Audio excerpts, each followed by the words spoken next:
আসসালামু আলাইকুম, সবাই কেমন আছেন? আশা করি সবাই অনেক অনেক ভালো আছেন। আবারও চলে এসেছি নতুন একটি রেসিপি নিয়ে। আজকের রেসিপি হলো বোয়াল মাছের ঝাল। এখানে আমি বোয়াল মাছ নিয়েছি, বোয়াল মাছের দাগা 4-5টা, আর দিয়ে দিলাম স্বাদ মতো লবণ, ঝালের গুঁড়ো, হলুদ গুঁড়ো দিয়ে ভালো করে এইভাবে আমি হাত দিয়ে মেখে নেব। মাখানো হয়ে গেলে এখানে আমি কড়াতে পরিমাণ মতো তেল দিয়ে দেব।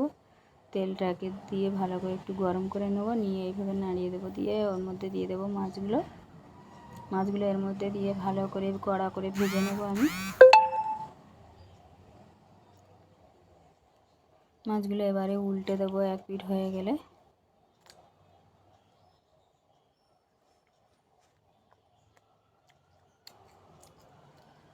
সবগুলো মাছ এইভাবে আমি উল্টে পাল্টে ভেজে নিচ্ছি।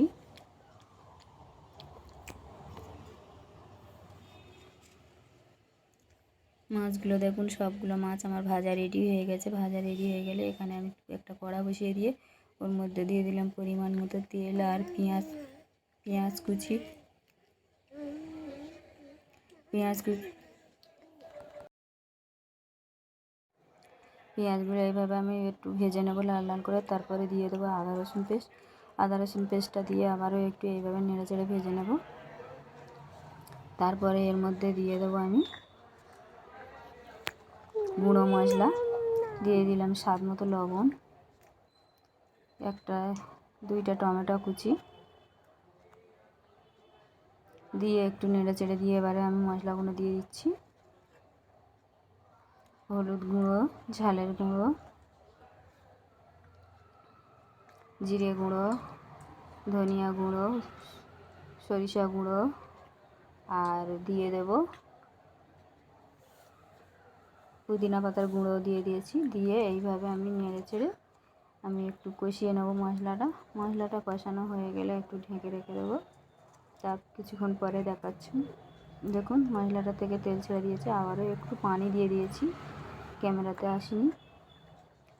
আবারও অল্প পরিমাণ মতো পানি দিয়ে এবারে আমি মাছগুলো এর মধ্যে একটু ঝোলটা ফুটে উঠলে মাছগুলো এর মধ্যে দিয়ে দেবো।